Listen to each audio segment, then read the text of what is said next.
So, Princess, good evening to you. Good evening, Ma'am Dayan. Yes. So, Princess, of course, we're praying for you and your situation right now. So, kumusta ka na, Princess? Thank you. Uh, how are you? How are you feeling? Alam ko marami nang nangyari. Wow. Um, Simple question but hard to answer. Uh, After everything, sa lahat nung, lalo na yung nakita ko yung press ko ni Yumir, I don't know what to say, pero I'm still grateful po dahil sa mga nangyari kasi dito ko na kita yung mga totoong tao and yung mga taong may prinsipyo at paninindigan sa tama. So, I'm still grateful. Yeah. So, the last time I saw you and Yumir together, of course, was the Paris Olympics. After his loss, you were hugging, you were consoling him, comforting him, and he was crying. And I always knew you to be like a really close and tight couple. So respectfully, pwede ka bang maitanong kung anong nangyari after Paris? Kasi sabi rin ni Yumir sa ano dun sa uh, response niya is na hindi na kayo okay after the Olympics. So anong nangyari if you don't mind? Yes po. After Paris Olympics, ang dami pong ang daming pag pag-iiba sa kanya. So, dami Mm. pag-iiba like yung pananamit niya, pananalita niya, sobrang arte niya na pati sa skin niya. Dumadating sa point naka-Dior na nag-skincare. Sobrang dami po. Mm. Medyo ang dami ko pong napansin na kakaiba sa kanya. And After the Olympics, when you came back to after Manila. after Olympics. Kasi during before Olympics and during Olympics, we were so busy, we were so focused for the fight for the Olympics. But after Olympics, dun ko Mm-hmm. kasi ako mismo focus ako dun eh. Focus ako sa mga sponsorships, focus ako sa mga deliverables na kailangan gawin for the brands. And Mm-hmm. after Paris Olympics, pag uwi namin dito, I think that was August 14. August 14 ata kami nakarating. So yun, after nun, ang dami na pong pinagbago kay Yumir. Lagi na rin po siyang nainom eh. Inom, lagi na po siyang nasa club bar, madaling araw Mm. umuwi. Oh, which wasn't his normal behavior dati. Hindi po, si Yumir is mainom po talaga. Mainom po talaga. Okay. So, after that, you attended all the mga like events sa Malacanang and yung mga Yes, correct. you were together pa attending all of those. Yes po, yes po. So parang are you saying na parang biglang nagbago siya after? Kasi hindi ko po masyadong pinapansin before Olympics and during Olympics. So, hindi ko rin po masabing biglaan yung pagbabago ni Yumir. Pero ang talagang napansin ko yung pagbabago niya after the Olympics. Yeah, yun nga yung laging pumupunta sa bar ganon. Mm-mm.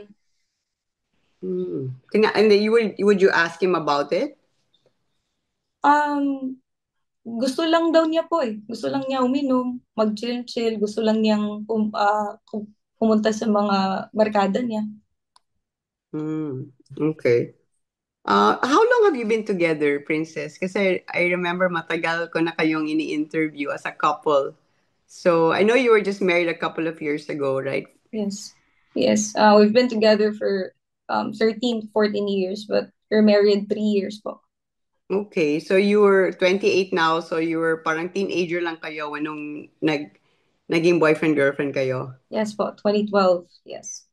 So you've been together since 18. So how would you describe your relationship during those 13 years? Lagi ba kayong nagkakaproblema? Was it okay? Or is this the first Mhm. time nagkaproblema kayo? Um, Katulad lang din po ng ibang mga couples, nagkakaroon ng mga problema, nagkakaroon ng disagreements and um, mga bagay na hindi um, na pagkakaunawaan. So, yes po. So you filed the case for concubinage, no? Kasi in your post nga you said that you actually caught him. So can you tell us yung circumstances that you encountered that made you file this case against him? Na dininay naman niya. Yes po. Just to clarify, Ma'am Dayan, nirefile po yung case because we were arrested sa isang condo sa Pasay. So they were detained for 5 days po. Mm-hmm. Sa tulong din po ng Women's and Children's Desk sa Pasay, kinasuhan po sila ng concubinage. Siya at yung mistress niya na nahuli namin ng akto sa isang condominium sa Pasay. Mm-hmm. So, refile po yung nangyari sa case. Kasi, na-confirm ko na pinagpatuloy yung relasyon na meron sila. Because you withdrew it after 5 days, diba? And then so you refiled it. Is that what you mean? Yes po. Nag-affidavit of desistance ako kasi akala ko na Yumir will really correct his mistakes. Mm-hmm. But then, di po yun yung nangyari. Yeah. So I'm sure you saw the statement of Yumir. He said that sinusulit lang daw niya yung wallet at friend lang niya yung kaibigan lang niya at nag-uusap lang daw sila that there were other people there and at hindi naman sila hubad na may damit sila, walang nakapatong rin. So can you comment on that? Yes po. First of all, gusto ko pong i-clarify na hindi po siya ang may hawak ng wallet. The whole time, the wallet was with me. And that's the reason why na nakapasok po ako sa condominium. It's because of the wallet of the mistress. So, sinabi ko po sa security guard, pinakita ko po yung wallet sa security na tinanong ko po kung meron bang ganitong tao na naka-check-in dito. Pero nakita po namin lahat ng details. Nandun po lahat yung sasakyan namin, anong oras dumating, nandun po lahat. So, dun ko na-confirm na nandun talaga sila. Kaya kami pinapasok nung security. So, inescortan kami ng security papunta po sa kwarto nila. Kaya po ako nakapasok because of the wallet. Is that a hotel or was that her residence? Condominium po. Yeah, pero was that an Airbnb ba? Hindi. Airbnb. So, paano mo na-track yung, sabi mo it was because of the wallet na you were able to find Yes po. the place. Bakit? Nandun yung address ng condo? Hindi po. Matagal, yun pong AirPods nung asawa ko, which is nasa police report din po ito. Yung AirPods ng asawa ko, naka-register po sa Find My iPhone ng cellphone ko. And so, dun po, sa Find My iPhone, nandun po yung full address.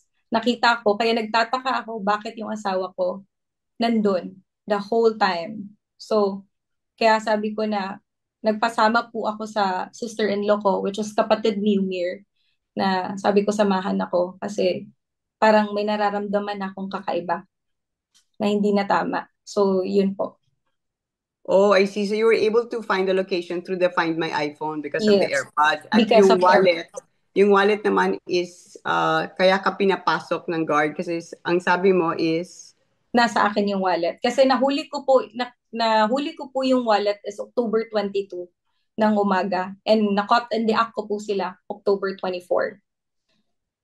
yeah. So I saw in your post that on October 22, you found the wallet in his bag. Yes Is that po. correct? Correct po.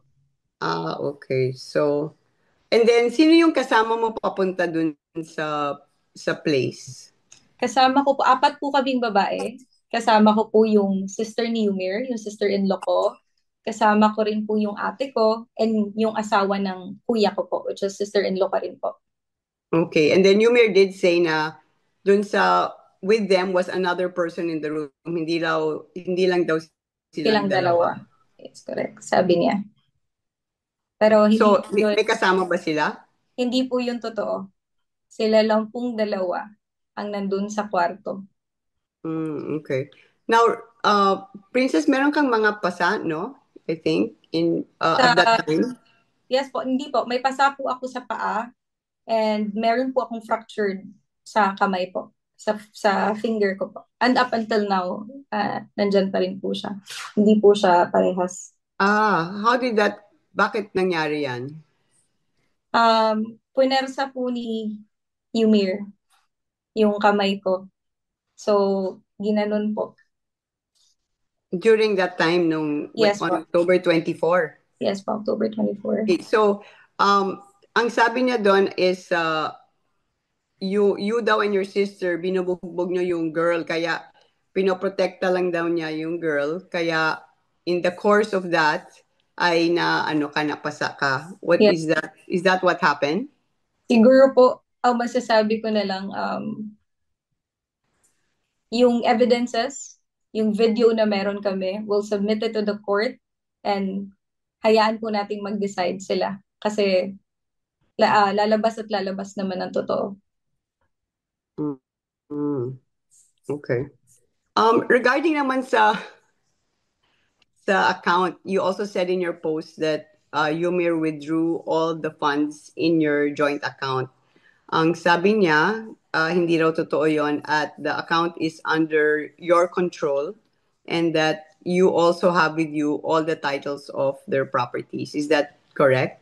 Let me clarify po with my post. I posted about na Yumir withdraw our savings, which is our time deposit, including yung mga savings namin sa Upslide, which is na-confirm ko po. And I also have evidences about that. Time deposit and what? And yung passbook po namin sa yung savings namin sa Upslide. Okay, so iba pa yun sa joint account nyo. No po, the joint account, that money na nasa joint account is intended for the resort that we are the private resort that we are building in Tagaytay. So, wala po kayo Miriam the whole time. It's because ako po yung nagmamanage at nagbibigay ng pera sa architect namin. Oh, so you're So, building a resort? yes po. So, yung pera, hindi po yun ginagalaw. Kami pong dalawa, hindi po namin ginagalaw yun dahil intended po yun para sa private resort na ginagawa namin sa Tagaytay. So ongoing yon yung project na yon? Yes po. Okay. So yan yung account that's under your control. Yes po. That's na ikaw ang nagdi-disburse sa architect nyo. So Yes. how many percent finishes that resort? Oh, for now po, almost na po matapos actually. Siguro 80 to 85 to 90% patapos na po. Oh. So what's your plan for that now? Sa ngayon po, wala pa po dyan yung focus ko. Actually, dahil sa nangyari. So, mas focus ko po ngayon itong case and of course, yung mental and physical health ko rin po. Yeah. So ang sinasabi mong account na pinost mo na he took your funds is yung time deposit nyo. Yes po. Na parang either you or him can Hindi po. withdraw. Hindi po kasi it's a special offer for the Olympians during Tokyo Olympics. So it should be under the names of the Olympians only. Whether you're married or not, it's a special offer for them. So isang account lang yon or meron pang another? Meron pa po. 3 yung winidraw niya po. And what are the other 2? Passbook din po yun. I can't disclose po yung kung saan niya po winidraw, but then winidraw niya po yung 3 savings namin without my permission. Okay. What about the titles daw to your properties are all with you? Yes po, that's true because since live-in pa lang kami, hindi pa kami kasal ni Yumir, ako po yung nag-aasikaso ng lahat ng properties namin. Every time na bumibili kami ng property, for 14 years, wala po akong pinangalan sa akin. Lahat po yan nakapangalan sa asawa ko dahil hindi ko po iniisip yung property or any pera or any property kasi at the end of the day, mag-asawa naman po kami and para naman to sa magiging future family namin. Just to be clear, wala po kahit isa sa property namin ay pinangalan ko sa akin kahit po na ako yung nag-aayos niyan. Okay. So parang you were planning to start a family after the Olympics, diba? That was one of Supposedly, yes. the things. Supposedly, yes. Pero nabago po yung isip niya. Sinabi niya ayaw niya palang magkaanak. Okay. Oh, he said that after the Olympics. Yes po, yun po yung ano na, ito na pong I think mga September niya na yan sinabi or October. Kasi meron na po palang ibang babae. Okay. Sabi ni Yumir, I just want to get your reaction to this. He said that hindi na daw kayo, matagal nang hindi na kayo, and that you're doing this daw because he tried to talk to you na maayos, na maghiwalay, divide yung properties, pero ayaw mo. So, Yes. what is your comment to that? Did he try to talk to you and say, okay, I don't want na, like, ganon? That's not true po kasi after the affidavit of desistance, after po siyang nahuli at tapos after po akong nagpirma ng affidavit of desistance, dumiretso po siya dito sa bahay ng ate ko. And actually, umiyak po siya nung time na yon. Nakahawak po siya dito sa bewang ko. And sabi niya na, bigyan mo ko ng pagkakataon, love. Alam ko marami akong kasalanan sa'yo. Sabi pa niya, huwag mo akong hayaan na malugmok sa sitwasyon na to. Tulungan mo akong makabangon. Yun po yung sabi niya. Yun po yung words na lumabas sa bibig niya. Oh. That was after he got out of jail. Apo. After po nung nakalabas siya, affidavit of desistance, kasi parang sinabi niya na gusto niyang ayusin. Pero po, yun kasing time na yun, ako yung may hawak nung cellphone niya. Kasi nakulong nga siya, yung cellphone niya, yung wallet niya. So, minanipula lang pala ang lahat at pagkatapos na kinuha niya yung phone and wallet niya, wala na rin po. So what was your comment when you're saying that he said to you na bigyan siya ng chance ulit? Ano yung response mo? Actually, ma'am, the moment na nagpumirma po ako ng affidavit of desistance, yun po ay clear na dapat na pinatawad ko yung asawa ko. And I was willing to give him another chance after everything. Pero ang ginawa niya po kabaliktaran at nagsama pa sila nung babae. Okay.